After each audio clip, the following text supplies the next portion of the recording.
भजन मंत्र शक्ति, एक प्रार्थना भगवान से।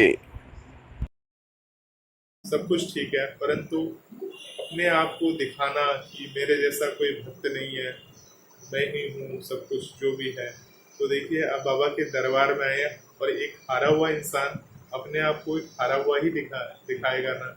इस तरह से अगर आप फोटो ले रहे हो, वहाँ पे पिकनिक की तरह घूम रहे हो, सेल्फी ले रहे हो, तो देखिए तोरण द्वार होता है, बाबा का घर है वो, बाबा का घर का गेट है। अगर सपोज करिए आप किसी के घर जा रहे हो, आप सभी श्याम प्रेमियों को जय श्री श्याम। श्याम प्रेमियों, आज मैं आप बात करने वाला हूँ, बाबा श्याम के दरबार में आप जाते हो तो दरबार जाने से पहले आपको वहाँ पे तोरण द्वार के दर्शन होते हैं। तोरण द्वार जो है वो खाटू धाम में स्थित है, और जब वहाँ पर श्याम के दरबार पहुँच जाते हो आप, तो तोरण द्वार से होते हुए आप खाटू धाम पहुँचते हो। मतलब तोरण द्वार जो है वो रोड के बीचों बीच में बनाया गया है। रिंगस से लेके खाटू धाम तक की 18 किलोमीटर की कुल यात्रा होती है। तो आपको उस 18 किलोमीटर की यात्रा के बीच में तोरण द्वार आपको बीच में मिलेगा। वहाँ से बाबा का धाम कुल 1 किलोमीटर के करीब करीब है। तो आप वहाँ पे बाबा के धाम से पहले तोरण द्वार के दर्शन करते हो, तो तोरण द्वार में आने के बाद आप तर जाते हो, मतलब स्वर्ग का द्वार कहा जाता है इसे। कहते हैं जो तोरण द्वार से होते हुए बाबा की नगरी पहुंचता है, बाबा की कृपा का पूर्ण तरह से पात्र होता है, और एक बार सच्चे मन से बाबा का ध्यान कर लेता है और बाबा श्याम की नगरी में पहुंच जाता है, तो वहाँ पे बाबा श्याम के नाम की हाजिरी लग जाती है। फिर आप वहाँ पहुँचने के बाद यह ना सोचें कि बाबा श्याम आपके ऊपर कृपा नहीं बना रहे हैं। अगर आप सच्चे मन से सिर्फ बाबा श्याम के लिए गए हैं, बिना किसी स्वार्थ के गए हैं खाटू नगरी में, ऐसे नहीं कि पिकनिक मनाने के लिए या हॉलीडे मनाने के लिए या सेल्फी बनाने के लिए या हम बहुत बड़े भक्त हैं श्याम बाबा के ये दिखाने के लिए तोरण द्वार पे जाके सेल्फी ले रहे हैं, फोटो शूट कर रहे हैं। बहुत सारे लोग जाते हैं बाबा श्याम की नगरी में, और वहां जाके तोरण द्वार पे आपने देखा होगा कितनी सारी वीडियोस आती रहती हैं इंस्टाग्राम पे या फेसबुक पे, आपने देखा ही होगा कितनी सारी वीडियोस आती हैं। वहाँ पे ज़्यादातर श्याम प्रेमी क्या करते हैं, जाके बाबा श्याम का ध्वजा निशान लेकर हाथ में वीडियोस बनाते हैं, रील्स बना रहे हैं। अगर आपने बाबा श्याम का निशान धारण कर रखा है, धारण करने के बाद बाबा के धाम तक उस निशान को पहुंचाइए। वहां पे जाके आप उस निशान को के साथ सेल्फी कर रहे हैं, फोटो ले रहे हैं, लेना मना नहीं है, ले सकते हैं, एक लीजिए, दो लीजिए, कोई इशू नहीं है, कोई बात नहीं है। बाबा श्याम ऐसा गुस्सा नहीं होंगे कि आपने क्यों ले लिया फोटो, ऐसी कोई बात नहीं है, ले सकते हैं। परंतु हर चीज को मर्यादा में रख के करना पड़ता है, हर चीज को ध्यान में रख के करना पड़ता है। अगर आपने कोई निशान उठाया है तो निशान सिर्फ ये नहीं दिखाने के लिए उठाया है कि मैं बहुत बड़ा श्याम प्रेमी हूँ, मैं हर बार निशान लेके जाता हूँ, मैं हर बार ये करता हूँ। तो ऐसा ना करे कृपा, आपको इसकी जगह नकारात्मक परिणाम मिलेंगे, सकारात्मक परिणाम नहीं मिलेंगे। कुछ देर की खुशी होगी, पर आने वाले समय में आपको पता भी नहीं चलेगा कि आपके साथ ऐसा क्यों हुआ। तो कुछ गलतियां हम इस तरह की खाटू धाम पहुंचने से पहले रास्ते में हम कर जाते हैं, तोरण द्वार पे कर जाते हैं या खाटू धाम में कर जाते हैं। सबसे पहले तो आप ये समझ लो कि अगर आप सचमुच हारे हुए हो, या ऐसा नहीं कि कहीं से वीडियो देख लिया, आपने सोचा अरे चलो एक बार घूम के आते हैं, पिकनिक मनाने आते हैं। धार्मिक स्थल में पूरी धर्म की भावना से मानसिकता आपकी स्वच्छ होनी चाहिए। जहाँ आप जा रहे हो सिर्फ उनका मन में ख्याल होना चाहिए, इसके अलावा और कुछ भी नहीं होना चाहिए। दरबार पहुंचने से पहले तोरण द्वार के दर्शन करना चाहिए। तोरण द्वार में पहुंचने के बाद आपको वहाँ पे झुक के अपने घुटनों के बल आपको वहाँ पे बाबा श्याम का ध्यान करना चाहिए। प्रणाम करिए बाबा को, साष्टांग दंडवत प्रणाम। मैं जो भी वीडियो बनाता हूँ या जो भी वीडियो डालता हूँ, वो सारे वीडियो को कई तरह से रिसर्च करने के बाद, या अगर मुझे जो बातें थोड़ी सी भी लगती हैं कि ये बातें सही है या नहीं है, उसके बाद मैं उसके बारे में सलाह लेता हूँ किसी से, उसके बाद ही मैं आप तक ये वीडियो को पहुँचाता हूँ। फिर भी अगर कभी कभी हमसे भी गलतियां हो जाती हैं वीडियो के अंदर, तो अगर ऐसी छोटी छोटी गलतियां हो जाती हैं तो उसके लिए मैं आप सभी से क्षमा प्रार्थी हूँ। परंतु आज मैं आपको बताने जा रहा हूँ तोरण द्वार पे पहुंचने के बाद आपको प्रणाम कैसे करना चाहिए। तो मैंने किसी को बोलते हुए देखा था, सुना ऐसा कि तोरण द्वार पे पहुंचने के बाद साष्टांग दंडवत प्रणाम करना चाहिए। साष्टांग दंडवत प्रणाम होता है पूरे शरीर को लिटा के दोनों हाथ आगे करके प्रणाम करना। साष्टांग दंडवत प्रणाम के ऊपर मैंने वीडियो बनाया हुआ है, आप उस वीडियो को जाके हमारे इस चैनल पे जाके देख सकते हैं।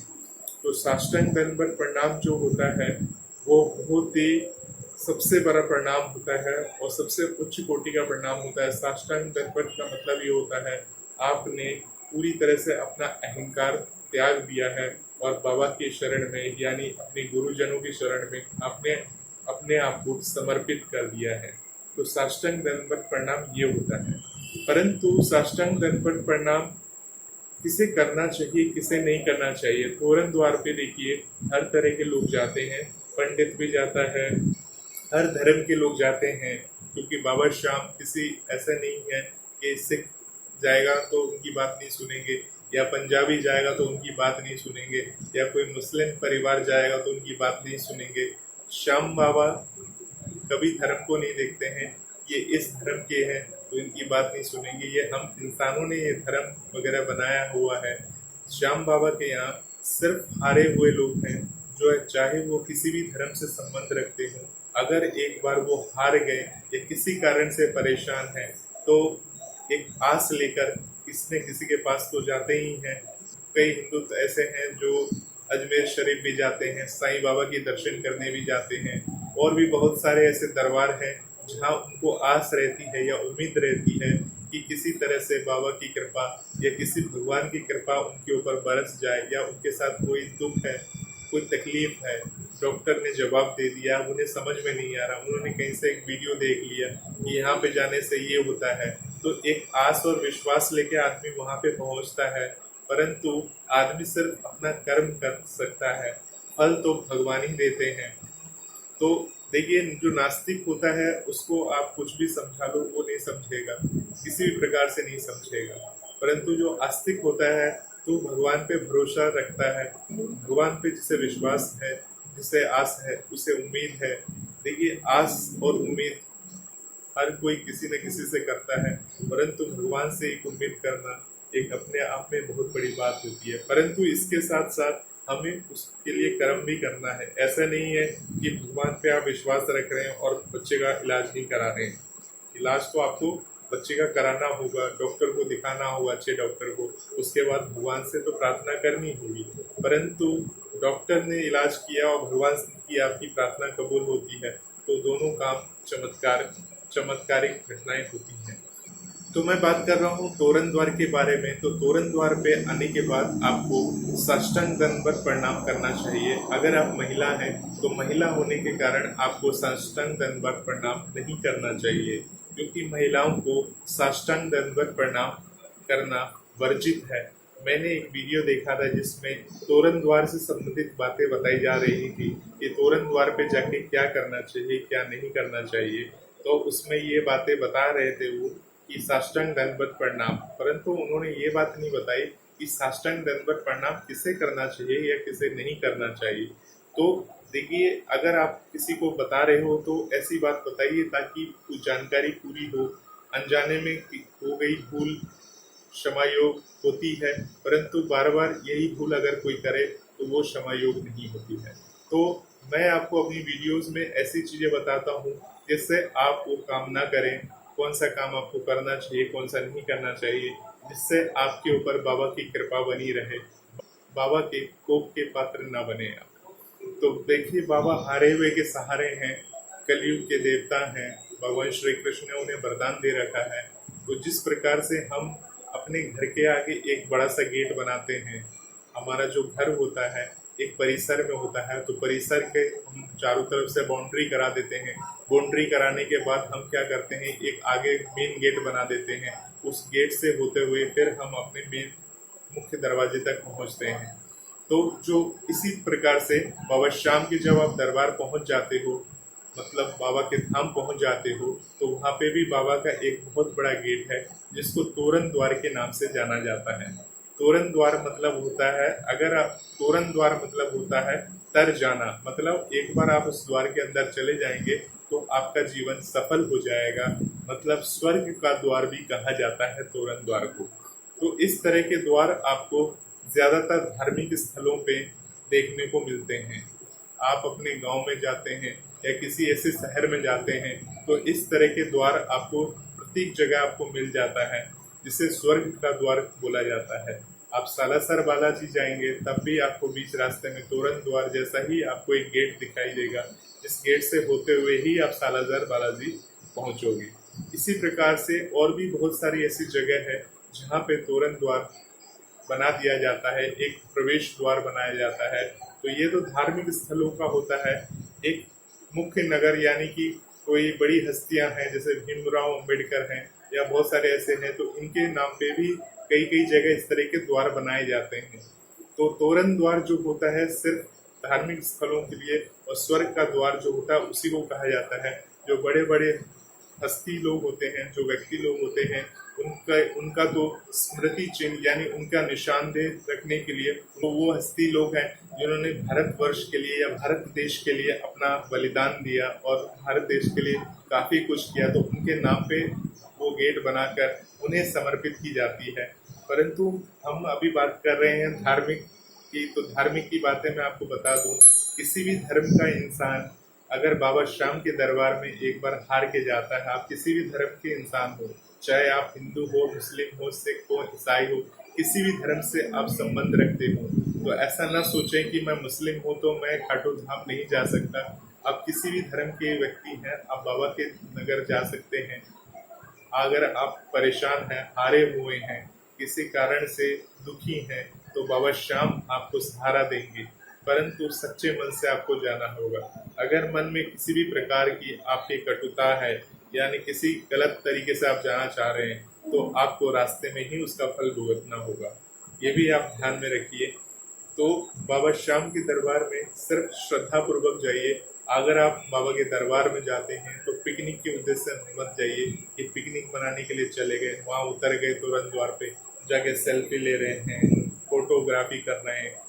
आपने जो निशान उठाया हुआ है हाथ में, वो निशान लेके आप फोटोग्राफी कर रहे हैं, आप निशान यात्रा कर रहे हैं और वहाँ बस खड़े हो रहे हैं, ये कर रहे हैं, वो कर रहे हैं। मैंने इंस्टाग्राम में काफ़ी सारे ऐसे वीडियोस देखता हूँ जिसमें मैंने निशान उठा के वहाँ पे निशान को एक जगह रख दिया, ये कर दिया।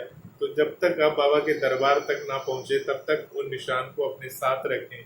आपको इमरजेंसी हो, जैसे आपको शौच के लिए जाना हो, किसी चीज़ के लिए या कुछ खाना हो, तभी उस निशान को पवित्र स्थान पर रखकर दोनों हाथों से कान पकड़ के क्षमा मांगिए कि बाबा मैं आपके निशान को रख के मैं ये कर, जो भी है आप क्षमा मांगिए और अपना जो जो भी कर्म कर रहे हैं आप वो करने के आने के बाद, स्वच्छ होने के बाद दोबारा से निशान उठाइए और बाबा के दरबार जाइए। बाबा के दरबार पहुंचने के बाद ही आपको जो करना है आप कर सकते हैं। निशान अर्पण करने के बाद, बाबा के दर्शन करने के बाद जो समय उसके बाद आपके पास बचेगा, तब आप बाहर आकर जो भी आपको फोटोग्राफी वगैरह करना है वो आप करिए। परंतु निशान हाथ में लेकर एक आध फोटोग्राफी ठीक है, सब कुछ ठीक है, परंतु अपने आप को दिखाना कि मेरे जैसा कोई भक्त नहीं है, मैं ही हूँ सब कुछ जो भी है। तो देखिए आप बाबा के दरबार में आए और एक हारा हुआ इंसान अपने आप को एक हारा हुआ ही दिखाएगा ना।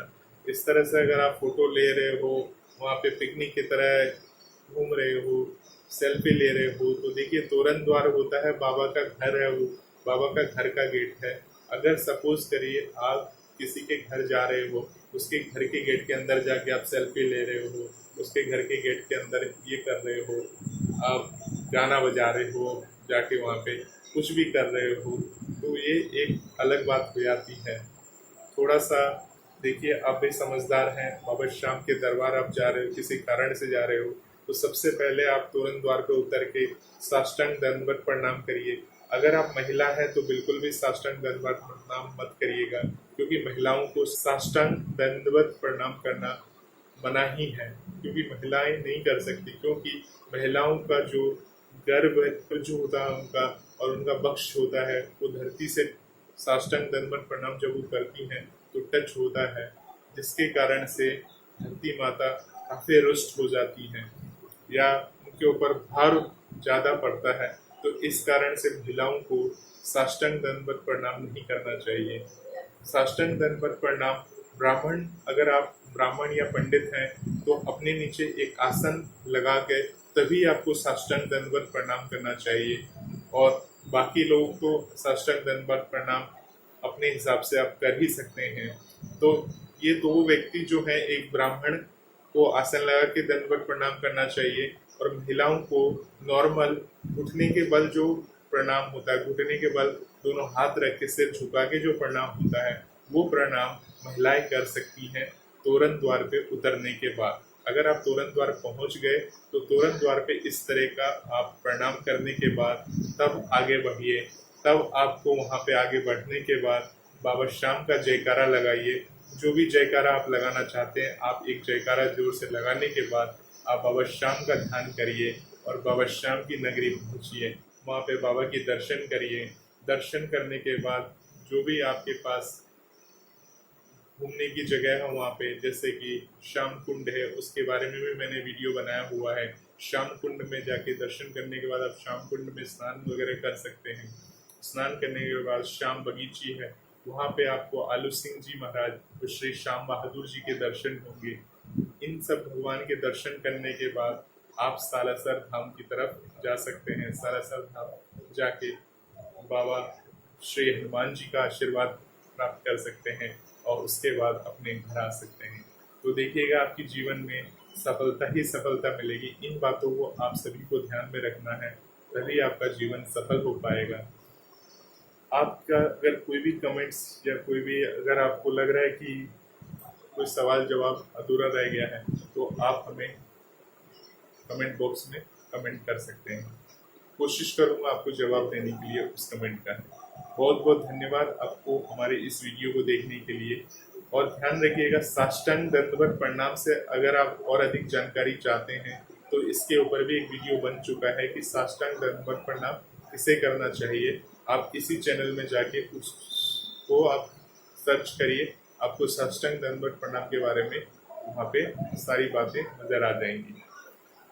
बहुत बहुत धन्यवाद आप सभी को। जय श्री कृष्ण।